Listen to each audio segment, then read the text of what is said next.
महामानव super commando ध्रुव। कथा में चित्र अनुपम सिन्हा।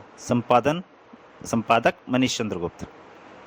मनुष्य अपने सबसे अधिक विकसित दिमाग के कारण ही पृथ्वी का सबसे श्रेष्ठ जीव है, लेकिन यह विकास अभी रुका नहीं है। समय के साथ साथ मनुष्य का दिमाग और भी विकसित होता जा रहा है, और इसी विकास की अंतिम सीढ़ी है महामानव, जो कि अपनी मानसिक शक्तियों से मौसम को बदल सकता है, तारों को हिला सकता है और किसी के भी दिमाग को अपने कब्जे में ले सकता है। आप कहेंगे ऐसा कैसे हो सकता है, लेकिन इस कॉमिक में ऐसा ही है। इस वक्त तुम्हारा दिमाग मेरे वश में है लड़के, और बिना मेरी इजाज़त के तुम पलकें तक नहीं झपका सकते हो। ओह, यह सच कह रहा है। मेरा पूरा बदन जड़ हो गया है। आज मेरा दिमाग मेरा ही कहना नहीं मान रहा है। संसार का सबसे वीरान इलाका अगर कोई है तो वह है उत्तरी ध्रुव का बर्फीला इलाका।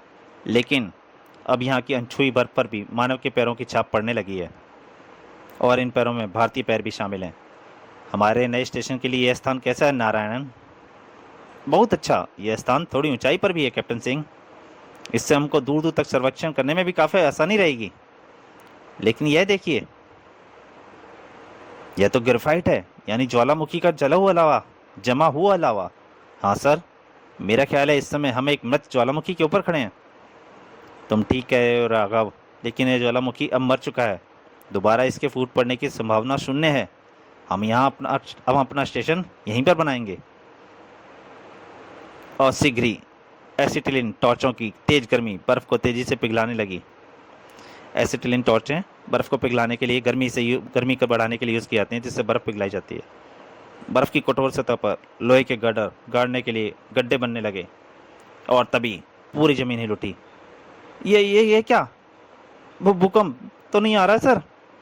लेकिन आने वाली मुसीबत भूकंप जितनी मामूली नहीं थी। इस मुसीबत का एक सिर था, और साथ में था पूरा शरीर। चियाओ!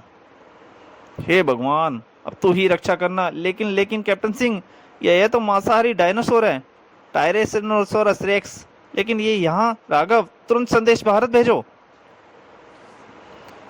इससे आगे कैप्टन सिंह को बोलने का मौका नहीं मिला, और ना ही नारायणन को। Hello India headquarters, north pole mission. हमने यहाँ पर एक डायनासोर। टायरेनोसोरस को अपनी सदियों पुरानी भूख शांत करनी थी, और राघव के पास अब डरने का वक्त भी नहीं बचा था। भूख शांत होने के बाद भयानक डायनासोर एक तरफ बढ़ा और दो पैरों के पास पहुंचकर पालतू कुत्ते की तरह शांत हो गया। और वहां से हजारों किलोमीटर दूर राजनगर के कमांडो हेडक्वार्टर में, कैप्टन, हमारे ट्रांसमीटर पर कोई अजीब सा संदेश आ रहा है। क्या? सुनो, हमारा ऑटोमेटिक टेप रिकॉर्डर संदेश दोबारा सुना रहा है। Hello India headquarters, north pole mission. हमने यहाँ पर एक डायनासोर। धड़ाक! डायनासोर और आज के युग में, इसका क्या मतलब हो सकता है? ज़्यादा माथा पच्ची की ज़रूरत नहीं है करीम।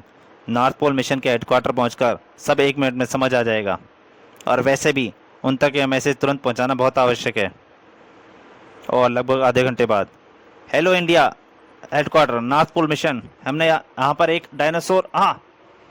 बस, हमारे ट्रांसमीटर ने इतना ही संदेश ग्रहण किया है सर। यह संदेश तो हमारे ट्रांसमीटर पर भी आया है, और यह हमारे नॉर्थ पोल मिशन के रेडियो मैन राघव की आवाज़ है। लेकिन इस संदेश का क्या मतलब हो सकता है? डायनासोर और इस युग में? यह तो असंभव है। यह बात सही है सर। जहाँ तक मैं जानता हूँ, डायनासोर आज से 150 करोड़ साल पहले हुआ इस पृथ्वी पर पाए जाते थे। हाँ, और वे सारे के सारे अचानक ही खत्म हो गए। क्यों और कैसे, यह कोई नहीं जानता। इस संदेश से यह भी साफ है कि हमारा पूरा अभियान दल किसी भयानक विपत्ति में घिरा हुआ है। उनको तुरंत मदद पहुंचानी बहुत ज़रूरी है, और किसी भी सहायता दल को तैयार करने में वक्त लगेगा। सर, अगर आप इजाज़त दें तो मैं तुमसे यही कहना चाहता था ध्रुव, पर यह जानते हुए कि वहाँ पर जान का खतरा हो सकता है, तुम जाने को तैयार हो? सर, मैं सिर्फ उन जगहों पर ही जाना पसंद करता हूँ जहाँ पर जान का खतरा हो, और किसी जगह पर मेरा क्या काम।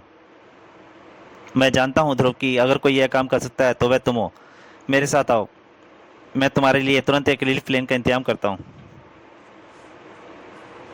और शीघ्र ही ध्रुव अपने फर्ज को निभाने के लिए पृथ्वी के उत्तरी छोर की तरफ बढ़ चला, जहाँ पर दूर दूर तक बर्फ के ठंडे सन्नाटे के अलावा और कुछ नहीं दिख रहा था। डायरेक्टर साहब के अनुसार तो अभियान दल को यहीं कहीं होना चाहिए। हाँ, वे रहे उनके उपकरण। मुझे भी प्लेन को यहीं उतारना चाहिए। लेकिन ध्रुव को प्लेन उतारने के लिए मेहनत नहीं करनी पड़ी।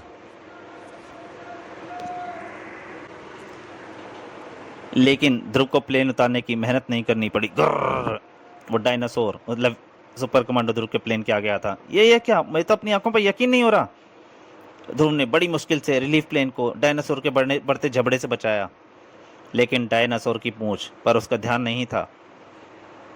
डायनासोर ने बहुत चालाकी से हवाई जहाज के पीछे एक जबरदस्त टक्कर मारी। तड़ाक! हवाई जहाज कुछ क्षणों के लिए ध्रुव के नियंत्रण से बाहर हो गया, लेकिन उसने शीघ्र ही प्लेन को काबू पा लिया। इस पर तो पिस्तौल की गोलियों का भी कोई असर नहीं होगा। मैं इस दुर्लभ जीव को ख़त्म नहीं करना भी तो नहीं चाहता, लेकिन बिना इसको ख़त्म किए मैं अभियान दल की तलाश करने के लिए उतर भी तो नहीं सकता। ध्रुव ने रिलीफ प्लेन का रुख सीधे डायनासोर की तरफ मोड़ दिया। रिलीफ प्लेन तेजी से डायनासोर की तरफ बढ़ा और इसी क्षण ध्रुव प्लेन से बाहर कूद पड़ा। लेकिन ना जाने कैसे डायनासोर तक पहुंचने से पहले ही प्लेन के टुकड़े टुकड़े हो गए और प्लेन से एक किरण टकराई और प्लेन के टुकड़े टुकड़े हो गए। बढ़ाम! अब ध्रुव के सामने साक्षात मौत खड़ी थी और उससे बचने का शायद कोई रास्ता भी नहीं था। लेकिन ध्रुव ने बड़ी मुश्किल से अपने होशोहवास कायम रखे थे। अब मुझको सिर्फ लोहे का यह रस्सा ही बचा सकता है, जिसका प्रयोग शायद यहाँ पर स्टेशन बनाने के लिए किया जाने वाला था, लेकिन अब यह मेरी जान बचाने के काम आएगा। ध्रुव की शक्तिशाली बाहों ने लोहे के रस्से को डायनासोर की गर्दन में उछाल दिया और फिर रस्से के दूसरे छोर को पकड़कर ध्रुव का बदन हवा में उछला। उसका सर्कस में सदा हुआ शरीर फिर की तरह हवा में घूमने लगा और भयानक डायनासोर टायरोसेरस की गर्दन एक मजबूत शिकंजे में कसने लगी। उसका दम घुटने लगा। आखिरकार उसके कांपते पैरों ने भी उसका साथ छोड़ दिया और डायनासोर का विशाल शरीर एक कटे वृक्ष की तरह बर्फ पर आ गिरा। लगता है यह बेहोश हो गया। मेरी योजना सफल रही। इससे पहले कि यह बदसूरत होश में आए, मुझे इसको बांध देना चाहिए। और तभी ध्रुव को अपने मस्तिष्क में कुछ आवाज़ लगी। शाबाश मानव, आज तुमने मुझे वह दृश्य दिखाया जो मैं कभी सोच भी नहीं सकता था। यह क्या? ऐसा लगता है मानो कोई मेरे दिमाग के अंदर से बोल रहा है। तुमको ठीक महसूस हो रहा है मानव। तुम इसको टेलीपैथी या मानसिक संपर्क कहते हो। अपने पीछे मुड़कर देखो। ध्रुव मुड़ा और वह आश्चर्य से जड़ हो गया। तुम कौन हो? आप बोलो मानव। अपने से बड़ों की इज्जत करना सीखो, खास तौर से उसकी जो तुमसे लगभग 200 करोड़ साल बड़ा है। 200 करोड़ साल? आश्चर्य मत करो, मैं मनुष्य का भविष्य हूँ। मनुष्य आज से करोड़ों साल बाद तक मुझ जैसा ही दिखेगा। लेकिन तुम, मेरा मतलब आप यहाँ कैसे आए? यानी आप समझे ना? हाँ, लेकिन मैं तो यहाँ पर हमेशा से था। आए तो तुम मानव हो। वैसे मेरे जन्म की बात बहुत पुरानी है, अब तो ठीक से याद भी नहीं है, लेकिन इतना याद है उस वक्त पृथ्वी पर जीवन की शुरुआत हुई थी। सारे महाद्वीप एक साथ जुड़े हुए थे, यानी सारी जमीन एक ही स्थान पर थी। सूरज उस वक्त आज की तुलना में दुगनी तेजी से चमकता था। पृथ्वी पर वायुमंडल भी बहुत पतला था। इसी कारण सूर्य की जीवनदायिनी किरणें पृथ्वी पर पूरी तरह से पहुंचती थीं। सूर्य की इन रहस्यमय जीवनदायी किरणों के कारण पृथ्वी पर जीवन बहुत तेजी से शुरू हुआ। मेरा अपना जीवन एक अकेली कोशिका से शुरू हुआ था, जो ना जाने कैसे उत्तरी ध्रुव तक पहुंच गई थी। सूर्य की किरणों से हर दिन मुझ में इतना परिवर्तन हो जाता था जितना आज शायद 1 लाख वर्षों में भी ना हो। ना जाने कितने चरणों से गुजरकर मैं आखिरकार मानव रूप में पहुंचा। लेकिन मेरा विकास यहीं समाप्त नहीं हुआ। मेरा मस्तिष्क विकसित होता ही चला गया और आखिरकार मुझ में इतनी मानसिक शक्तियाँ विकसित हो गईं कि मैं यहाँ पर बैठे बैठे एक सितारे को भी मानसिक तरंगों से नष्ट कर सकता था। लेकिन चूंकि मेरा विकास बर्फीले प्रदेश में हो रहा था, इसलिए मुझे जरा भी गर्मी बर्दाश्त नहीं होती थी। गर्मी मेरे दिमाग पर भविष्य का असर देती थी। इसलिए मुझे पृथ्वी के गर्म प्रदेशों में विकसित हो रहे प्राणियों के बारे में कोई जानकारी नहीं थी। दरअसल जब मेरा विकास ध्रुव प्रदेश में हो रहा था, उस वक्त सूर्य की किरणें गर्म प्रदेशों में भीमकाय जानवर पैदा कर रही थीं। वे जानवर जिनको तुम डायनासोर कहते हो। और जब तक मुझे इस बात का ज्ञान होता, ये जीव पूरी पृथ्वी पर छा चुके थे। यह मुझसे बर्दाश्त नहीं हुआ कि उनके जैसे कीड़े पृथ्वी पर पनपें, क्योंकि पृथ्वी मेरा घर था और अपनी जैसी प्रजाति को विकसित करने के लिए मुझे पूरी पृथ्वी की ज़रूरत थी। इसलिए मैंने डायनासोरों को पृथ्वी से ख़त्म करने की ठानी। यह काम मेरे लिए मामूली से था, क्योंकि सारे डायनासोर गर्म प्रदेश के प्राणी थे, इसलिए उनसे ठंड सहन नहीं होती थी। यह सोचकर मैंने अपनी मानसिक तरंगों की मदद से पूरी पृथ्वी को बर्फ से ढकने की योजना बनाई। मैंने अपनी मानसिक तरंगों को केंद्रित किया और पृथ्वी धीरे धीरे बर्फ से ढकने लगी। डायनासोर बिलबिलाकर इधर उधर भागने लगे, लेकिन वे जहाँ पर भी जाते उनको बर्फ़ ही मिलती। वे सब कीड़ों की तरह एक एक करके मरने लगे और आखिरकार पृथ्वी साफ हो गई। मैं जानता हूँ इस युग को हम लोग हिमयुग या आइस एज कहते हैं। तभी एक दिन मुझको बर्फ़ से दबा एक गोला दिखाई पड़ा। मुझ में यह जानने की उत्सुकता हुई कि यह क्या है। मैंने उसे उठा लिया, लेकिन फिर क्या हुआ, और यही मुझसे बड़ी गलती हो गई। वह गोला वास्तव में एक टायरेनोसोरस का अंडा था, जो ना जाने कैसे जिंदा बच गया था और भटकते भटकते उत्तरी ध्रुव तक आ पहुंचा था। मुझे अंडा उठाते देखकर मुझ पर तेजी से झपटा, और इससे पहले कि मैं अपनी मानसिक तरंगों को केंद्रित कर पाता, मुझे एक जोरदार टक्कर लगी। मेरा सिर चक्कर खाने लगा, इसलिए मैं मानसिक तरंगों को हमले को फोकस नहीं कर पाया और अपने बचाव में भागा और घबराहट में एक बड़े से गड्ढे में आ गिरा। बदकिस्मती से वह एक गड्ढा एक ज्वालामुखी का मुहाना था। मुझ पर सिर की चोट और तीव्र गर्मी के कारण बेहोशी छाने लगी, लेकिन बेहोश होते होते भी मैंने अपने आप को मानसिक तरंगों के एक गोले में ढक लिया। इस पूरी घटना के दौरान वह अंडा मेरे हाथ में ही था और फिर मैं करोड़ों साल के लिए सो गया। इस दौरान यह अंडा भी फूट गया और डायनासोर अपनी नींद में ही बढ़ता गया। मेरी नींद करोड़ों साल बाद तब टूटी जब 3 मानवों ने ज्वालामुखी के मुहाने पर जमीन बर्फ में गड्ढा किया और उनको डायनासोर ने खा लिया।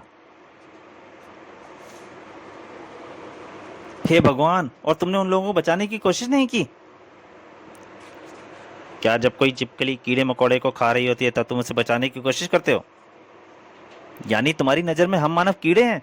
याद रखो कि तुम भी मानव ही थे। तुम मानव भी तो कभी बंदर थे, लेकिन फिर भी तुम लोग बंदरों को मारने में कोई बुराई नहीं समझते। अच्छा रहने दो, बस ये बताओ कि तुम्हारे जैसा तीव्र विकास सिर्फ उत्तरी ध्रुव पर ही क्यों हुआ? पृथ्वी के अन्य भागों में विकास धीरे धीरे क्यों हुआ? क्योंकि उत्तरी ध्रुव पर पूरे 6 महीने तक दिन रहता है, मूर्ख। और उस वक्त सूर्य की लगातार 6 महीने तक पृथ्वी पर पड़ने वाली किरणें विकास की गति को लाख गुना बढ़ा देती हैं। इसलिए मेरा विकास इतनी तेजी से हुआ। लेकिन मेरी बेहोशी के दौरान पृथ्वी पर पेड़ पौधे तेजी से बढ़ने लगे, तरह तरह की गैसें वायुमंडल में शामिल होने लगी और वायुमंडल घना होने लगा। और अब तो हालत यह हो गई है कि सूर्य की उन जीवनदायी किरणों का 99% भाग तो वायुमंडल के पार आ ही नहीं पाता है। इसलिए आज मनुष्य का विकास बहुत धीरे धीरे हो रहा है। पर अब मैं आ गया हूँ तो मानवों को चिंता की आवश्यकता ही नहीं है। मैं अपनी मानसिक शक्तियों से वायुमंडल को फिर से इतना हल्का कर दूंगा कि पृथ्वी पर सूर्य की किरणें फिर से पूरी तरह से आ सकें, ताकि विकास की गति फिर से तेज हो सके। लेकिन इससे तो हम मनुष्य का दम घुट जाएगा, हम मर जाएंगे। मर जाने दो, जो भी प्रगति की राह में रोड़े अटकाएगा उसे मरना ही पड़ेगा। पर एक बात बताओ, मैंने अब तक जो कुछ देखा है उससे तो यही पता लगता है कि मनुष्य ज़्यादा ठंड नहीं सह सकते। लेकिन तुम इतनी ठंड में बिना किसी गर्म कपड़े के कैसे खड़े हो? यह मेरी बहन श्वेता द्वारा बनाए गए एक इलेक्ट्रॉनिक यंत्र का कमाल है। लेकिन तुम यह बात तो मेरे दिमाग में ही पढ़ सकते थे। नहीं, मैं सिर्फ वही विचार पढ़ सकता हूँ जो तुम सोचते हो। क्योंकि इस वक्त तुम यह बात नहीं सोच रहे थे, इसलिए मैं यह नहीं पढ़ पाया। लेकिन बस, अब बातें बहुत हो गई। मेरी मानसिक तरंगों ने पृथ्वी का चप्पा चप्पा छान लिया है। अब मैं तुमको वहाँ भेजता हूँ जहाँ से पूरी पृथ्वी को मेरे जागने की सूचना मिल जाएगी। लेकिन कैसे? मेरा हवाई जहाज तो नष्ट हो गया है।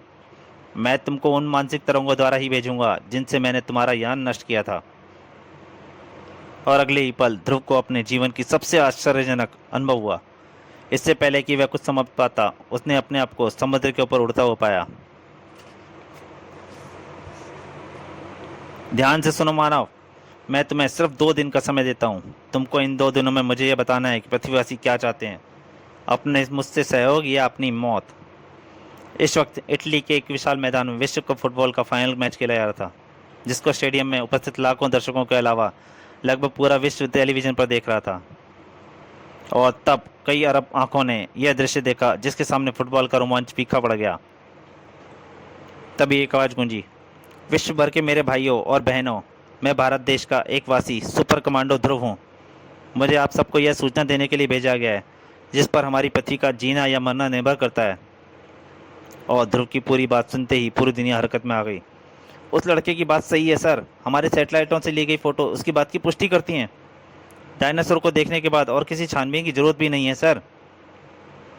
कुछ ही घंटों के अंदर संयुक्त राष्ट्र संघ के कार्यालय में एक इमरजेंसी मीटिंग बुलाई गई थी जिसमें लगभग सभी देशों के शासनाध्यक्ष उपस्थित थे। माननीय राष्ट्राध्यक्षों, आज पृथ्वी पर एक बहुत बड़े खतरे का सामना करने जा रही है हमारी पृथ्वी। तो दोस्तों, सुपर पांडव ध्रुव महामानव का पहला भाग यहीं तक। इसके दूसरे और अंतिम भाग में आपके सामने हाजिर होऊंगा जल्दी ही। तब तक के लिए नमस्कार।